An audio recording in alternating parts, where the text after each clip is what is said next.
ಜೈ ಆಯುರ್ವೇದ್ ಜೈ ಧನ್ವಂತರಿ ವೀಕ್ಷಕರೇ, ಸೈಟಿಕಾ, cervical pain ಹಾಗೂ ನಡನೋವಿಗೆ ಅದ್ಭುತವಾದಂಥ ಒಂದು ಔಷಧಿಯನ್ನು ಹೇಳ್ತೀನಿ ವೀಕ್ಷಕರೇ. ಇದನ್ನು ಮಾಡಿಕೊಳ್ಳಿ. ಆದರೆ ಇದು ಮಾಡಬೇಕಾದ್ರೆ ಒಬ್ಬ ಸೂಕ್ತ ವೈದ್ಯರ ಸಲಹೆಯಿಂದನೇ ಮಾಡಿ. ಯೋಗ ರತ್ನಾಕರ್ ಅಧ್ಯಾಯ ನಂಬರ್ 25 ಶ್ಲೋಕ ನಂಬರ್ 163ರಲ್ಲಿ ಹೀಗೆ ವರ್ಣನೆ ಇದೆ. ವಿಷಯಧೈರಂಡ ಬೀಜಾನಿ ಪಿಷ್ಟ ಕ್ಷೀರ ವಿಪಾಚೇತ್ ಪಾಯಸಂ ತತ್ಕಟಿ ಶೂಲ್ಯ ಗೃದಸ್ಯಂ ಚೌಷಧಂ ಪರಮುಹು. ಅಂದರೆ ವಿಷಯಧೈರಂಡ ಬೀಜಾನಿ ಅಂದರೆ ಔಡದ ಬೀಜಗಳನ್ನು ಸಿಪ್ಪಿ ಸುಲಿದು ಅದನ್ನು ಶುದ್ಧಿ ಮಾಡಿಕೊಳ್ಳಬೇಕು. ಇದು ಶುದ್ಧಿ ಅಂದರೆ ನಿಮಗೆ ಆಯುರ್ವೇದ ತಜ್ಞರಿಗೆ ಕೇಳಿದ್ರೆ ಅವ್ರು ಹೇಳ್ಕೊಡ್ತಾರೆ. ಪಿಷ್ಟೆ ಅದನ್ನು ಕುಟ್ಟಿ ಪೇಸ್ಟ್ ಥರ ಮಾಡಿಕೊಳ್ಳಿ. ಕ್ಷೀರ ವಿಪಾಚೇತ್ ಹಾಲಲ್ಲಿ ಹಾಕಿ ಅದನ್ನು ಕುದಿಸಿರಿ. ಅದಾದ್ಮೇಲೆ ಪಾಯಸಂ, ಅದು ಪಾಯಸ ಥರ ಆಗಬೇಕು. ಅದನ್ನು ಸೇವನೆ ಮಾಡಬೇಕು, ಅಗ್ನಿಬಲ ಅನುಸಾರವಾಗಿ ಸೇವನೆ ಮಾಡಬೇಕು.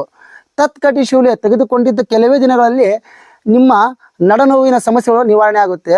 ಗೃದಸ್ಯಂ ಸರ್ವೈಕಲ್ ಪೇನ್ಗೆ ಅದ್ಭುತವಾದಂಥ ಕೆಲಸ ಮಾಡುತ್ತೆ.